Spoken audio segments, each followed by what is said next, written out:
Welcome back. I'm Jim LaPierre. This is Sober Now, and today we're talking about overcoming the fear of reaching out. As always, would love to hear from you. Message in your questions on one of the streams that we've got going today. And if you haven't already been there, head over to Sober Now's Facebook page, give it a quick like. You'll get notified about future live streams and other content that we're creating. Let's jump into it. Would just absolutely love to hear from you today. What's going on in your recovery? What questions do you have? The fear of reaching out is probably one of the most common and most limiting struggles in recovery. Not just in early recovery. There's a lot to unpack here. I was asked recently to talk about the difference between sobriety and recovery, and I heard myself saying, well, sobriety is more about what you don't do, and recovery is more about what you do and the lifestyle that you create for yourself. So if there are fears that we just can't bring ourselves to face or things that we're otherwise unwilling to do, those become most commonly our greatest limitations. What we're able to do in recovery alone is extremely limited, and when we're struggling the most is too often when we tend to seek help the least.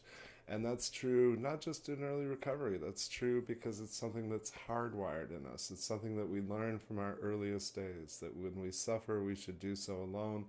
When we're afraid or angry or just really overwhelmed, that's when we're most likely to withdraw. So recovery, in my experience, is every bit as much about unlearning as it is learning.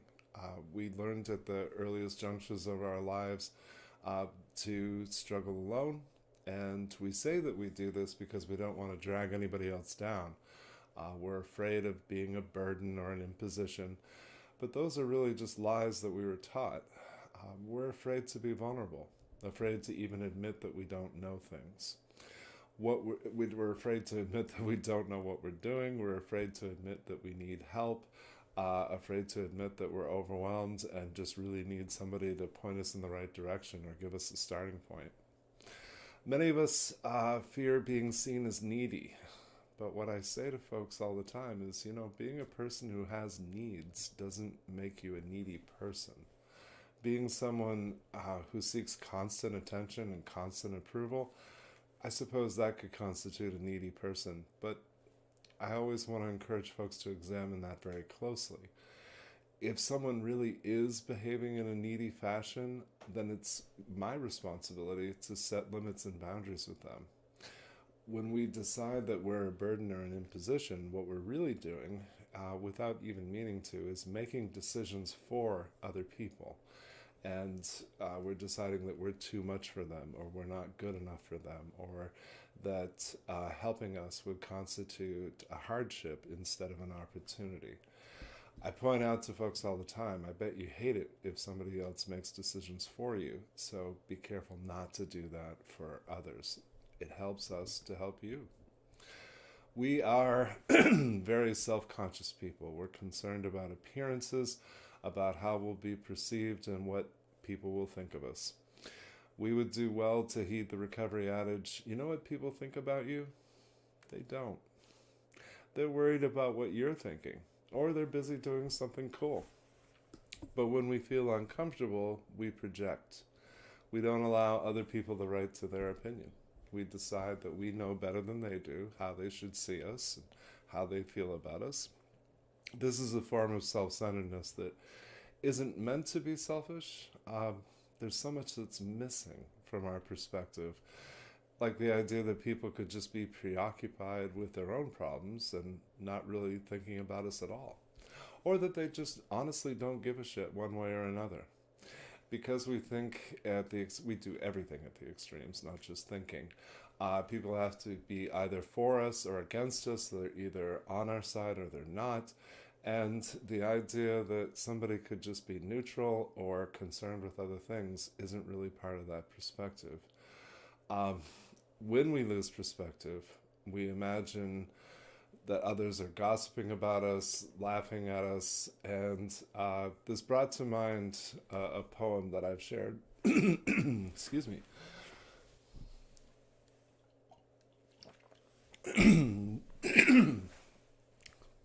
pardon me. I'm going to share with you a quick poem by Peter Lapote, and it's a very tongue-in-cheek thing, but I think it underscores a very common recovery dynamic.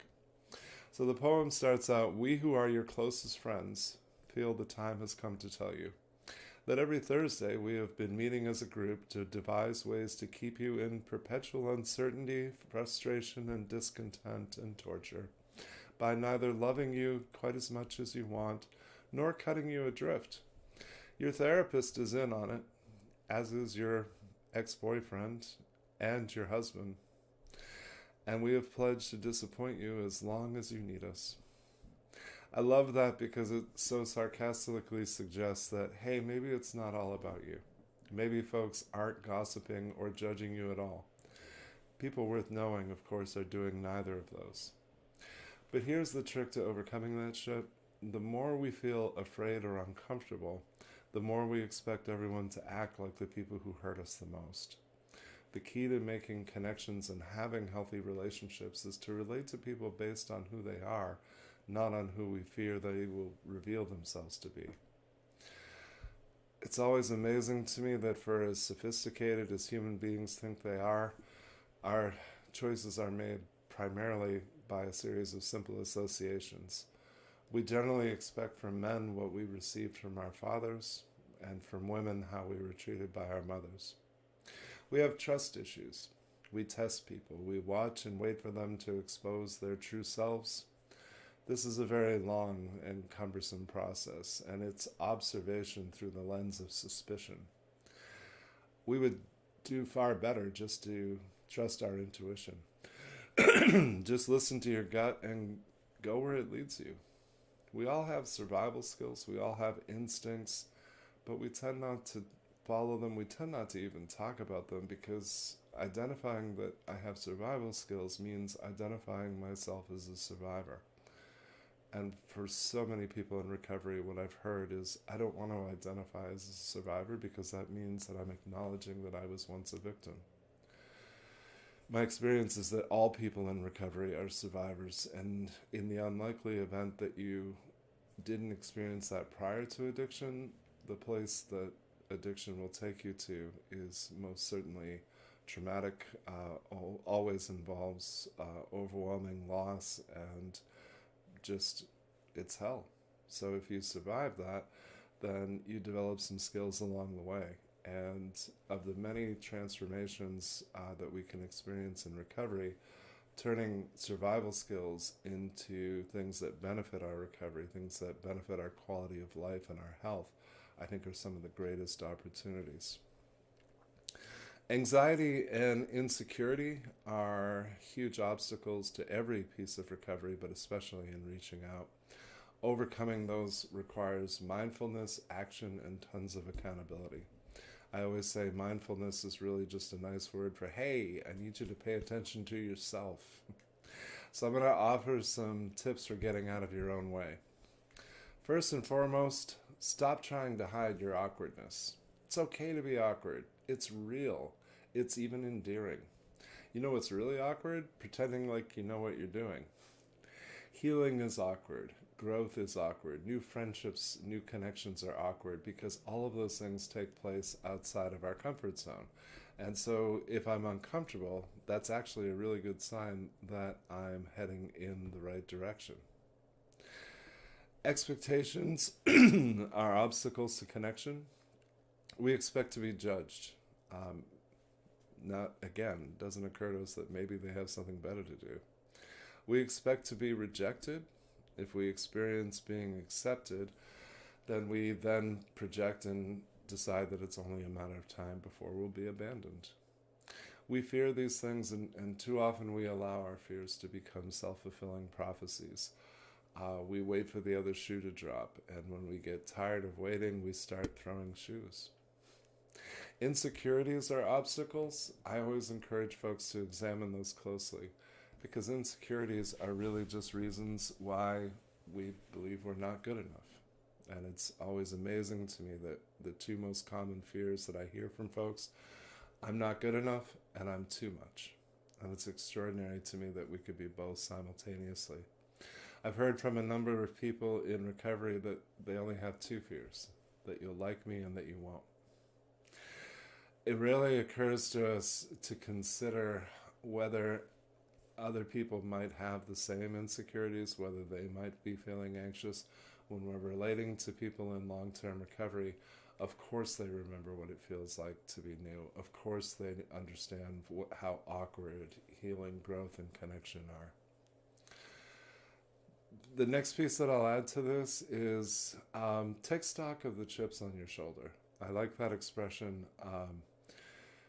The example that I usually use is when I was a young man, I was a blue-collar guy, and I hated educated people because educated people thought they were better than me. And of course that was never true. I felt less than, which led to projecting that other people saw themselves as greater than me. I overcompensated for this. I was young and was really not sure of who I was and what I was about. So part of my overcompensating was I read a ton of books, and I very deliberately and systematically developed an impressive vocabulary, which really just resulted in confusing people. I was a delivery driver who was using really big words, which was probably more weird than it was impressive. The funny thing is, I went on to higher education. I got a chance to go to school later in life, and even after I was educated, I found that I still hated educated people. I had to work through my feelings of being less than in order to allow people to have their own opinion of me. So being uneducated was just one, what I thought was an objective way of feeling less than. It never occurred to me that I didn't judge other people that way. It never occurred to me that maybe they didn't care one way or another. So there's a recovery outage that goes along with this. Your opinion of me is none of my business. The more we invest in ourselves, the more we choose our own identity, our own purpose, our own goals. And then what everybody else thinks is really just an opinion. When we're coming from a place of insecurity, we so desperately want to be liked, and at the same time we're afraid to be liked. So the way that dynamic plays out quite often is if you're in a room of 100 people and 99 of them like you, chances are you'll focus on the one that doesn't, because that one is familiar. And focusing on that one allows us to think instead of acting or making those new connections. And we'll give that person a lot of room in our head, and we'll keep the other 99 people at bay. Again, because vulnerability is scary, and because we think in all or nothing terms. So we don't think about maybe letting somebody get just a little bit closer, or again, it's just black and white thinking. We focus on trying to maybe find that one person that we feel we can trust. We say that we're keeping our circle small, but what we're really doing is trying to stay within our comfort zone. And again, very, very self-limiting. But too often, when we go seeking that one person, what we're looking for is a romantic partner. Which means that if everything does work out perfectly, then we have a support system of one. And then when we have conflict with that person, when that person is not available to us, then it feels like our whole world is crashing down because we've lost all of our support. I ask folks to consider that until you have an effective support system, until you have friends and people that hold you accountable, then honestly, objectively, you're not ready to be in a romantic partnership. It's amazing to me that we still have this idea, all of these bad ideas about romantic love in our culture. And the idea that finding the right person is supposed to take away your past pain, take away all of your problems, because finally you've met the one perfect person, blah, blah, blah. And it's just not true. And obviously we all know that intellectually, but we still eat up romantic comedies, and we still love the Lifetime and Hallmark movie channels, and we love the predictability of happily ever after. And of course, all of it's a lie. Life is messy. Relationships are messy. And we either invest or we continue to live largely alone and isolated, and that's exactly where the disease of addiction wants us. I love the expression that my disease wants me dead, but it'll settle for miserable. I'm going to pause real quick and just check some of the streams that we're on today. Uh, really psyched to be streaming on choosehelp.com today, on sobernow.com today, and on a number of different Facebook feeds. Would love to hear from you. How are things going for you today?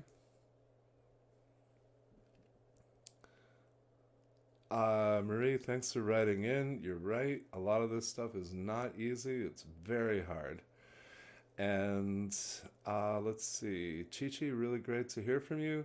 The importance of an effective support system absolutely cannot be overstated. Just having people in my life that I can bounce things off of. The perils of being stuck in my own thoughts, not having reality checks is really dangerous for me. And even if things are going well for me, if I'm the only person that's really checking in with me or monitoring me, then it's only a matter of time before things are going to go really poorly. So I want to invite you to take maybe 20 minutes today. Do some journaling, do some free writing, and explore what is the fear of connection for you. What is it that's preventing you from connecting with people who are kindred spirits? What's preventing you from making those new friendships? This is something that's especially awkward that we don't talk about enough. As soon as we enter adulthood, there's an awful lot of things that we learn to cover up. And for many of us, millions of us, developing new friendships is something that we feel like we don't know how to do. It feels like being back in middle school and you're wondering, am I cool enough to sit with these kids? And one of my favorite things about recovery, they have an expression for everything, but the expression I'm thinking of right now is that recovery makes for strange bedfellows. So people who would never meet anywhere else in life connect and become friends. Folks who do extraordinarily different things for a living, people from different races, colors, creeds, cultures, subcultures, whether it's a 12-step community or a smart recovery program or just gathering in a local recovery community center, anything that brings us together to improve our health and well-being has the opportunity and the possibility of connection. And again, if we can move away from all or nothing thinking, then we can move towards listening to our intuition, noticing that other people are struggling in very similar ways, and then the choice is to struggle together. Too often I hear from folks that I can't help others until I can help myself, which is, again, it underscores everything that's wrong with our culture in terms of overvaluing the idea of self-reliance and what we call independence, which is really just the fear of making those connections and allowing others to be of service to us. Doing any type of service work in recovery, being available to help others is not only healthy and beneficial to our recovery, it's the greatest way I know to get out of my own way, is instead of continuously focusing on myself, instead of getting trapped inside my own head, I can reach out to somebody who has a very real need and be available to them. I think we forget, when we think about ourselves, we don't consider that we know how good it feels to help somebody who's really in need. And so potentially when we're reaching out, we could be providing others the opportunity to shine, the opportunity to get out of whatever they're stuck in and be of service to us. One of the greatest lessons, I think, in long-term recovery is discovering reciprocity. We are one-sided people. In the course of our addiction, most of us were very self-centered and selfish, and it was all about feeding the disease. Prior to addiction and post-addiction, too often we are caregivers, we are peacekeepers, we are people who take care of others and not ourselves, and a lot of us even do that professionally. In fact, most of the people that I've known in the healing and helping professions really struggle with reciprocal relationships. We're one-sided streets. We are people who give but struggle to receive. There is so much more vulnerability in receiving than there is in giving. And when I do a lot of work with professional healers and helpers, and so I'm saying to them, look, your entire livelihood, your profession is a series of non-reciprocal relationships in which you're providing care to others. It is therefore all the more vital that you have reciprocal relationships in your personal life. This balance is hard to achieve, and I think it takes a lot of self-awareness and a lot of rigorous honesty with self. In order to ask for what I need, I have to fulfill the responsibility of knowing what that is. In order to share with people how I'm feeling, I have to be introspective enough to know what that is and not just give the automatic answer of I'm fine, I'm good, everything's great. I hear those things and I always know that that's fear. So much of what we do is fear-based, and that is a product of how we were raised. It's a product of trauma and surviving it. It's a product of all the places that substance use disorder took us. So again, just reflect on these things. Look at your expectations in terms of connecting to other people. I'm fond of saying that the last thing an alcoholic or an addict changes are their expectations. And in fairness, if nothing ever changed in your life, you should keep the same expectations, because things that happened in the past will continue to happen. But entering recovery, following a pathway, whether it's sobriety or harm reduction or MAT or whatever works for you, it's all great. As soon as you make that shift, then everything is different, because you're different. And hopefully the people that are in your life today are different. So when I talk about relating to people based on who they are, it means having this mindset that your perspective is limited by your past experience. If the people that you're getting to know today are nothing like people that you knew in the past, then notice that you have expectations of people that you don't really quite get yet. In the simplest of terms, again, I associated all men as being people like my father, which is a problem because my father was not a safe person to be vulnerable with or to be close to. I associated all women as behaving like or being like my mother, which is a problem because in that relationship, it was never reciprocal. I gave but did not receive. And so noticing how those very simple, powerful, foundational childhood experiences affected the way that I interact with all people was really eye-opening for me. I found that the more I become secure within my own identity, the more I get to choose who and how I will be. And I think at this point in my journey, the thing that I pride myself in the most is that I get to be me. I get to be somebody that I like and respect, and I get to be the same person all the time. So I think what's common for us is that, of course, we're chameleons. We change our mannerisms, our language, our way of interacting, depending upon the environment and who we're around. And today, I get to be the same person whether I'm practicing therapy or whether I'm in a grocery store. I don't become somebody different. I don't shift. The only difference is when I'm working, I'm a more private version of me because I'm here for other people. But in my personal life and in everything else that I do, I want to be completely authentic. The idea that I am too much, sure, I am way too much for an awful lot of people. But that's not a character defect of mine. That's simply the truth that not everyone is going to like me, and that's okay. Not everyone is going to be comfortable relating to me, and there's a lot of reasons for that. But first and foremost, they're none of my business. And secondly, I can be comfortable with whether or not a person likes me because I like me.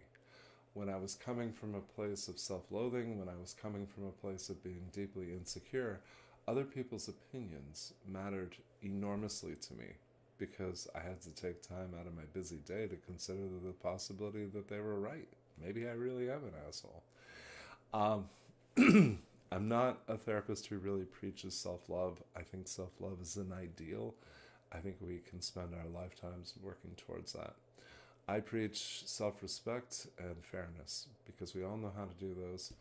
And in most cases, we readily extend those to other people, but we deny ourselves those pieces. And so, again, we're unlearning what earlier experiences in life taught us. We're unlearning what abusive and otherwise unhealthy relationships taught us.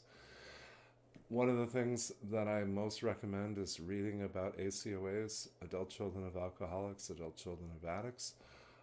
For those of us who grew up around addiction, abuse, neglect, we learned to compensate. We learned to hide parts of ourselves. We learned a whole lot of things that do not serve us.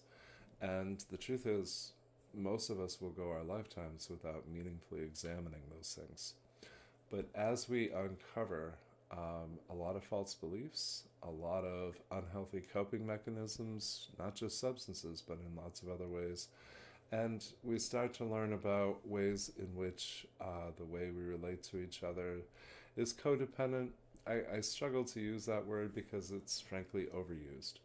There are an infinite number of unhealthy ways in which people relate to each other, and the most common is with the intention of hiding parts of ourselves. So I don't want to hide anymore. I want to take up space. I want to be loud. I want to have my voice and use it.